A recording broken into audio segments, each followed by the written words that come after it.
Hello, and welcome to the Parent Problems Today podcast. Your host today, myself and Paul Arredondo from the Parent Trainers team, are coming to you with a topic that comes up for a lot of families who are trying to turn things around, especially in our situation, I think for the teenage population, but this can go for tweens and young adults as well. It just depends on the circumstance. Today's topic is looking at the missed opportunity of mentoring. And this topic goes both directions. And I'll explain that as when a family is stepping into a situation, especially if a kid is struggling, when this might be steps before we really look at like a mental health process, but that's why it comes up a lot during teenage process where they're really kind of, establishing their independence and they're looking for space and all that kind of work. And then there's that underlying search also for meaning and purpose and kind of the job or role that they're going to play in their family or system. All of this comes up around mentoring because so many families miss this opportunity.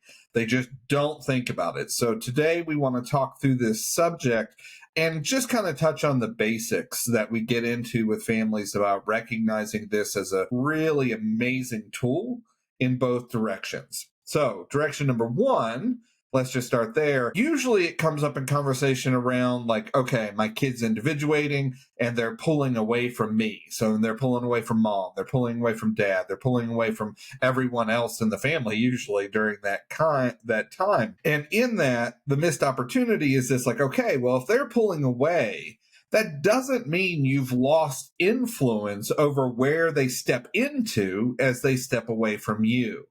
And mentorship is one of these amazing kind of faceted, like you can custom design sometimes who, what, when, why this person, this kid steps into a role or a practice or sometimes a job or whatever it might be that fulfills a lot of their angst and what they're looking for in that.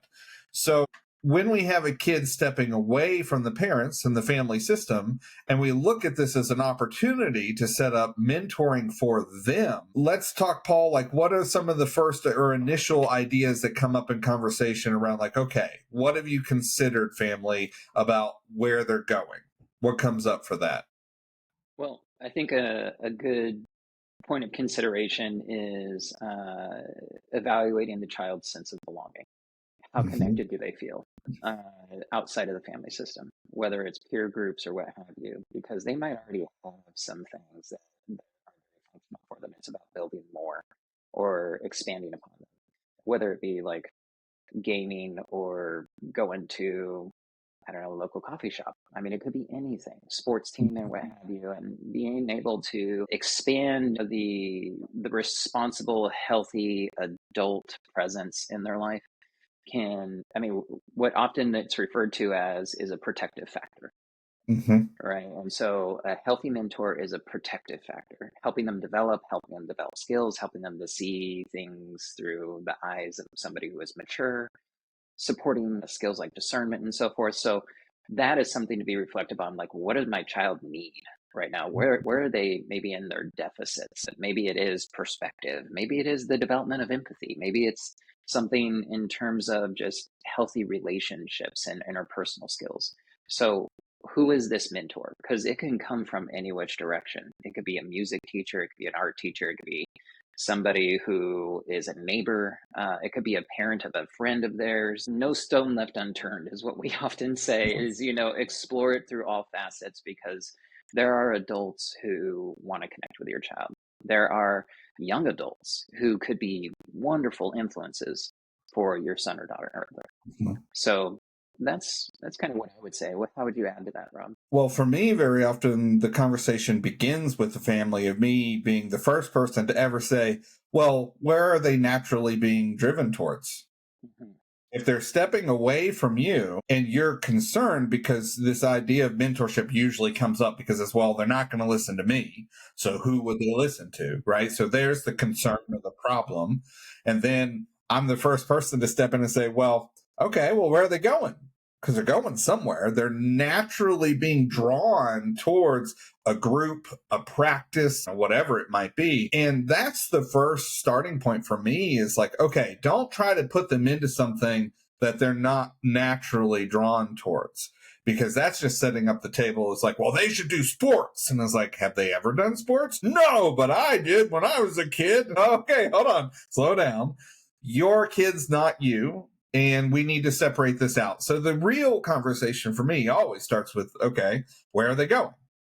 Now, usually you get one of two answers. There's outliers always, but usually it's a peer group they're moving towards, or a topic centered thing, such as, gaming or Magic the Gathering, or, they're building little cars to race, or, they have an interest or a hobby. So if it's an interest or a hobby, I usually get the parents into the like, okay, start talking to all of your adult friends and finding out who is also in that as an adult, a young adult, or sometimes looking towards that peer.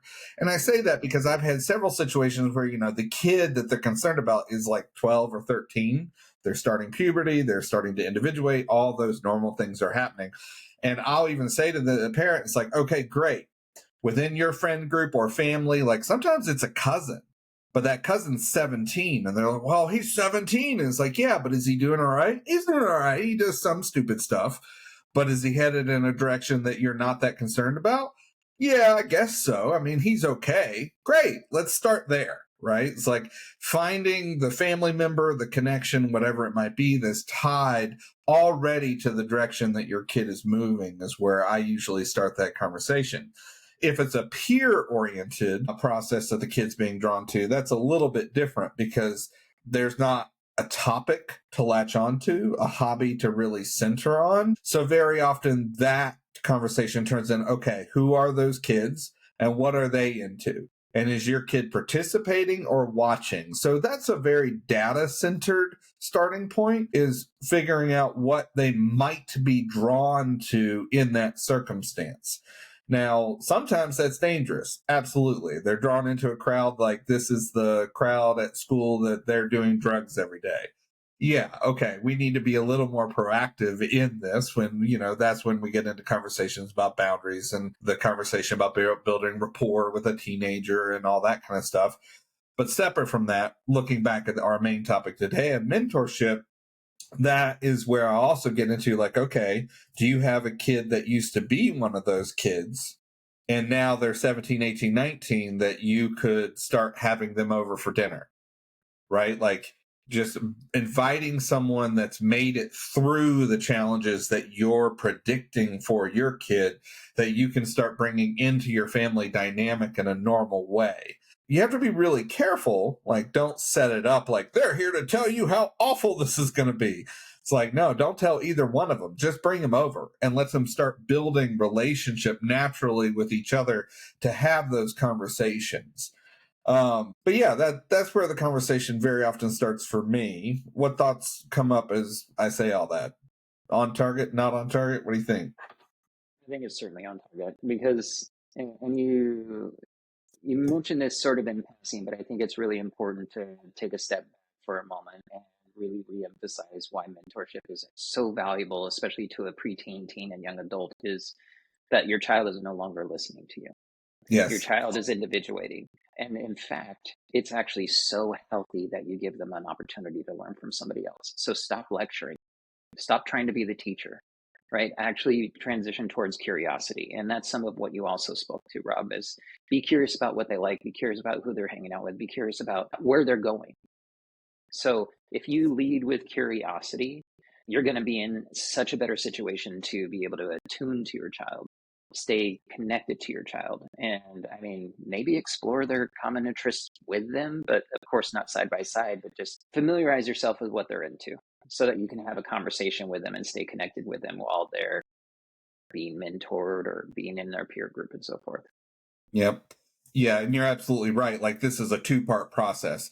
Finding a mentor is not, I'm done with you, goodbye, go let them teach you. That's not what we're talking about today. This is very much I'm going to build my team, and they might not even know they're on the team, but I'm helping influence the people that are now starting to come in to support the whole of our family system. That's the parental mindset in addition to I still have to do my work and build rapport and hold the boundaries and teach and do all that. But I know by doing that, my kid's going to try to step away from me because I mean, what teenager likes rules and structure, etc. Even though they thrive in it, it's their job to push against the boundaries and find out what's real and not real. So you still have to do your job. And the mentorship idea is like, okay, I need to build my team and invite the influences that will subtly take us through these teaching methods. So as we go through that, I guess let's step back for a minute. The power of a mentor, let's kind of step into why we're having this conversation. The power of a mentor is that they take on part of the responsibility or the emotional load of being a safety net for your child.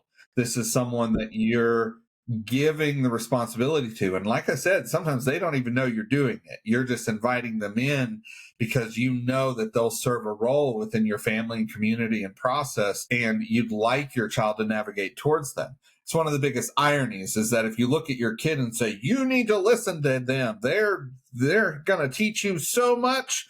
No, they're not. You just totally shut that down because you put that person, that influence on your kid's radar. And if they know why that's happening, so often they'll fight against it. It's like, oh, that's the direction you want me to go? Watch this. They turn and go completely in the other direction. So a lot of this is very subtle work, but the power of the mentor, the reason this topic is so important is the understanding that it's going to happen one way or another. Your kid's going to be influenced as they develop. And in our modern age, let's step into this, we see a couple of different dynamics depending on where the kid is and what their boundaries and structures are, etc.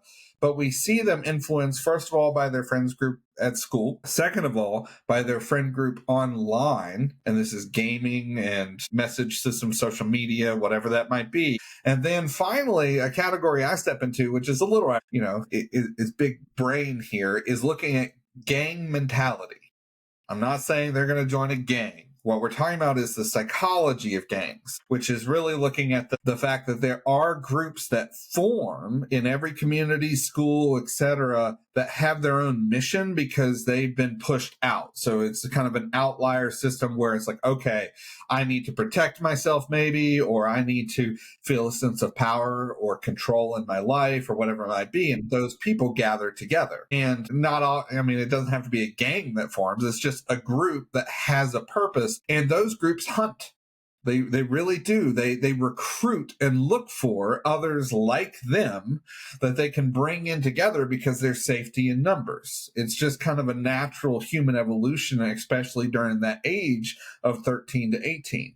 That's when we see so much of that recruiting behavior happening. And very often, we see that process of the kid like, okay, who am I? And if someone will tell you who you are, that's so much easier than doing the self-development work that we're going to try to encourage through mentorship. So the power of the mentor is recognizing that all of this is going to happen whether you like it or not. And the mentor is you inviting in the capacities into your whole family's life to influence in what we would hope would be a positive direction of development for your kid. And it's so individual when we get to that level where it's like your kid is going to have what role, what purpose, what kind of boundaries and structure and process. And I mean, that's where the mentor comes in. Is it's a tool, and it's also a development practice for you as a parent to say, I'm not going to do this alone. Thoughts? I agree completely with that. I almost want to take it and flip it to the other side of the coin, which is, Good. these kids who isolate. Oh, yeah. Yep. They remove themselves from influence. They actually push away potential influence because maybe there's anxiety there, or maybe they just don't have good social emotional awareness, or what have you. How do you get them to get engaged, right? Because some of it is like pulling teeth, and when we're talking about mentorship and we're having this conversation, sometimes it is a little bit sort of like backdoor trying to introduce somebody to the environment. And you suggested earlier, Rob, like just invite somebody over, create Yep. some space for presence. Offer an opportunity for your kid to just be in space, and maybe they don't directly engage this other person, but they can witness this other person.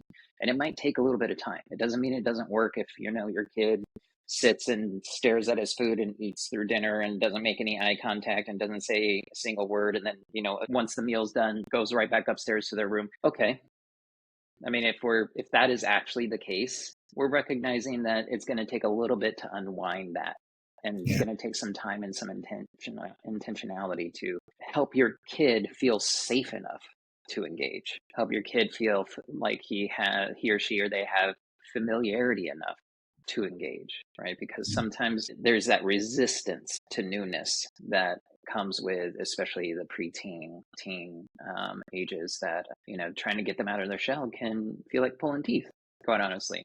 Yep. So we want to make sure that we're holding kind of all these lenses for you guys as parents to understand, again, the value of mentorship, the value of connection, the value of kind of helping somebody come out of their shell, as well as reorient to what is healthy behavior. It's all part of it.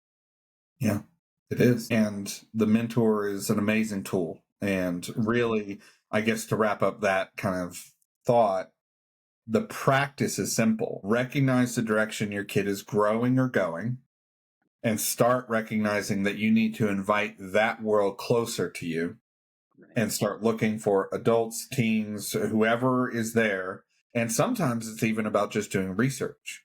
Well, what is that thing my kid's into, right? And can I be a part of it over here? And then find people that way, right? Because sometimes you have to be the one searching, because again, you're the one that knows that this person's going to have a role.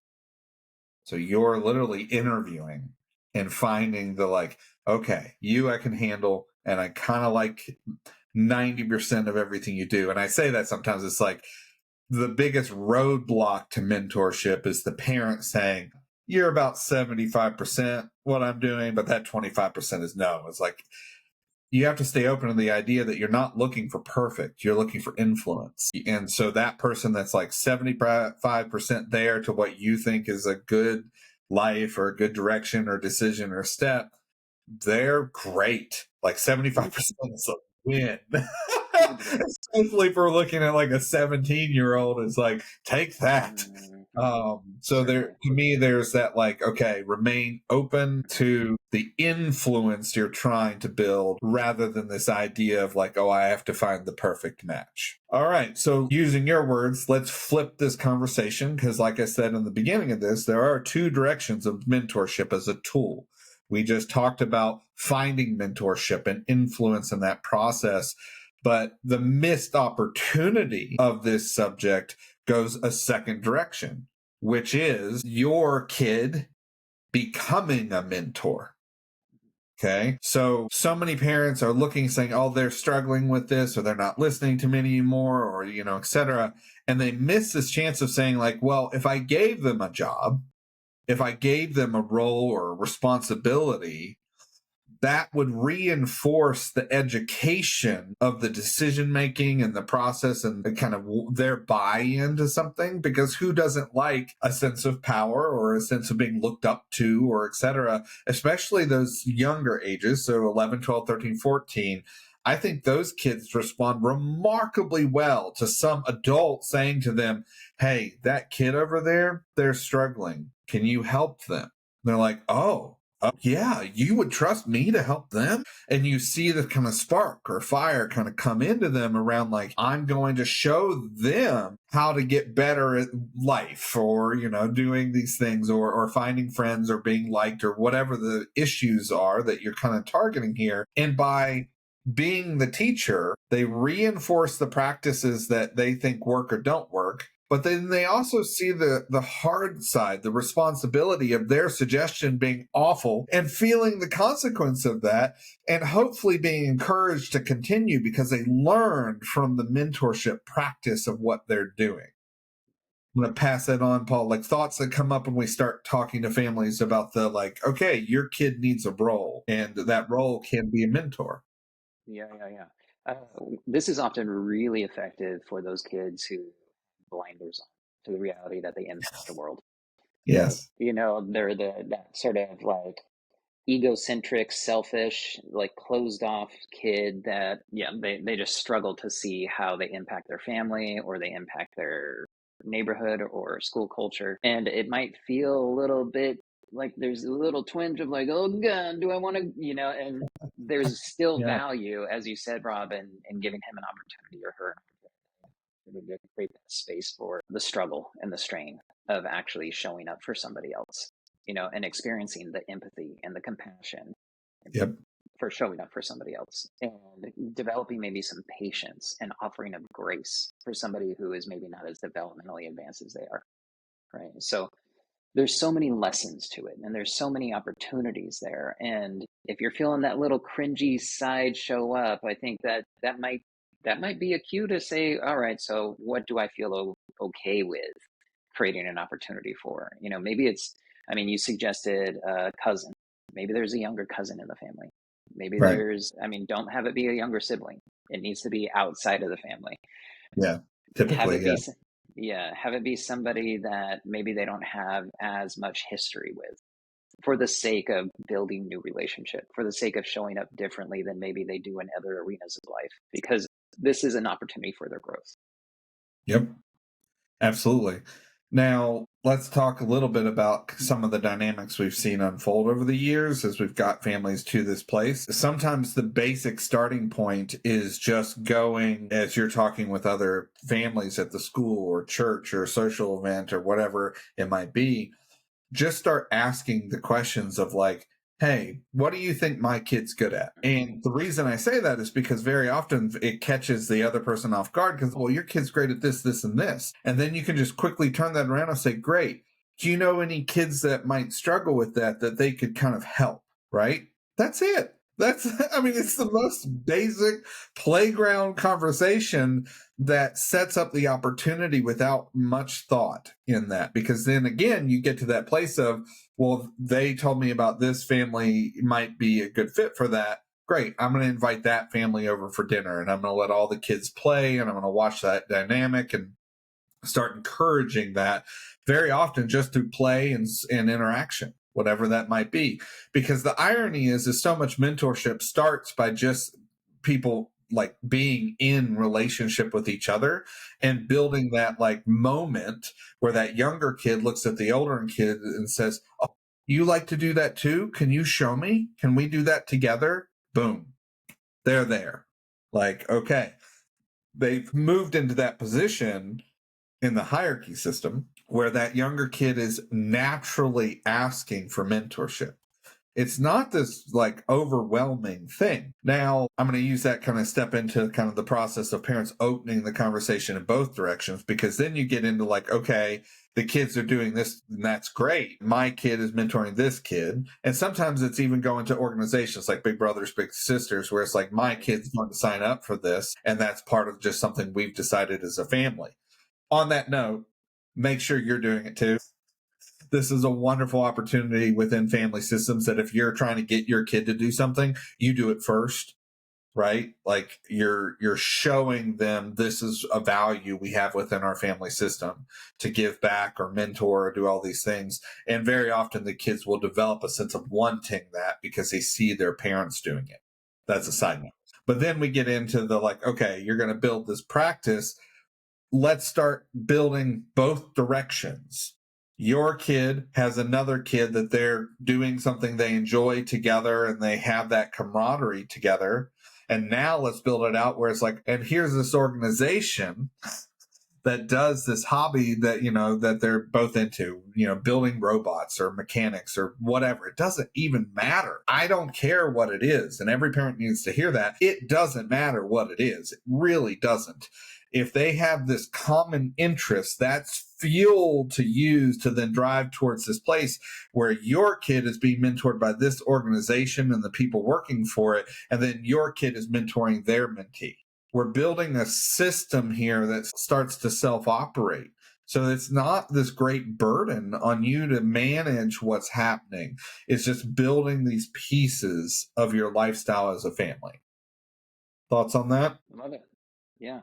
I mean, Yeah. seriously, it makes good sense in that we need to be able to take a step back as caregivers.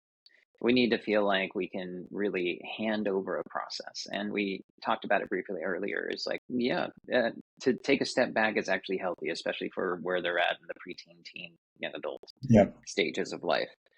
Giving them the life experience to be successful and also to feel the difficult moments, because that's where the growth happens. So putting them in a setting where they're going to be challenged, that's important. Putting them in a setting where they have responsibility, equally as important. So really giving them the opportunity to show up. And again, if you feel cringy about it or you feel like you have doubt, watch out for being overly assumptive about what your child's capable of or Yes. not, Yep. right? And that would be my final note. I guess I'll jump in here. My final note to this conversation is looking at the system itself with responsibility and role, et cetera. There are two parts to this mentorship conversation that come in that families completely disregard, and it amazes me. I mean, I'm surprised I've done this so long, but it's still like, what do you mean you haven't considered this for your kid? And very often it is a thought where the parents think they don't have the capacity, or that they shouldn't do these things because they're too young. And these two things have solved so many, I'm going to say, situations, problems, and kind of dynamics for families, that I'm amazed that families just don't have it right in the forefront. And those two things are a job or an internship. It's mind blowing how many kids respond to the responsibility, the camaraderie, the work that they're doing to make their own money, and a sense of individuation. Because again, in that teenage life, it's like, I want space from you. And suddenly you encourage them to take space and make their own money and like move in the direction of independence. Very often that solves so many dynamics of the conversation or the internal fight within the family system, because you're encouraging them to do the thing they feel like they're supposed to do. And I say this to so many families where it's like, your kid can work. And some families say, well, they don't need to work. They're young and we have money. And I'm like, well, great. I'm glad you have money. And they need to make their own. They need that same sense of accomplishment. And I sometimes take a parent through that regression of like, how did you feel when you started being able to like be successful? And they go, I felt amazing. I was independent and I built this empire. And it's like, great. Your kid needs that too. Don't take that from them just because you work so hard that they don't have to. Sometimes that's the conversation, but even if it's not the case, it's like, okay, they need to still learn. If you're doing your work and you're struggling or feel that you're struggling, it's the same thing where it's like, well, they need to figure out how to do their work and figure out what that's going to look like. So getting a job and giving them that independence and space and allowing them to have their own money and start paying for their own life and all that, amazing step. And usually at work, they find a mentor. It just kind of naturally happens because they're spending so many hours a day or a week or whatever it might be with those people, that people start to just come into that mindset of like, well, I'm going to teach you how to do this well. It's like, that's amazing. That's a great. The second of that is the internship. And so many parents miss that opportunity because they're just not thinking like, my kid needs an internship. And it doesn't matter what it's towards. I've had kids that have done internships at exotic pet stores. I've had kids do internships at blacksmithing school. I've had them do internships at their parents' work, right? Like your parents' boss mentors you to do this project for like a couple of weeks to learn what they do at your agency. Like, so many opportunities can be built just by asking, like, hey, would you take my kid for, weeks or months or whatever the dynamic is, and teach them what you do? And, you're working for free, but you're getting experience and mentorship. That's a common, like, those two things go together. Yeah, and I guess the kind of fine point on that is something that we started out this conversation with, is make sure it's something that they're interested in, Yes. right? Because they need to have buy-in, they need to understand their own personal value in getting and going to a place where they're not going to get paid. And these kids, as they become preteens, they will ask, well, how much am I going to get paid? Right. Yep. And so you're going to have to be able to, or it's suggested and strongly suggested, to create the space for them to feel excited about it, them to feel Mm-hmm. bought in, them to feel eager to get up and go. And so then again, comes back to the beginning. Be curious. Be curious. Yes. Who's your kid? What are they moving towards? Yep. And in that money conversation, don't miss the opportunity for you to pay them to do it. It's like, you go do this internship, and when you complete it, that's usually where I get to. When you finish the internship, I'll give you that, $100, $200, whatever number. It doesn't matter. I'll give you that towards the computer that you need or want for school, right? Like, work towards their goals through life experience. And in that dynamic, they're going to find mentorship, at least if the system is set up well. And that's what we're hoping for here. All right.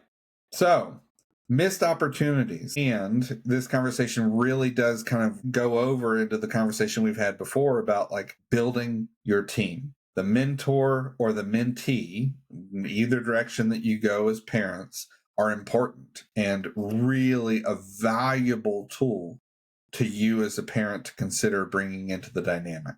So I hope this conversation has been helpful.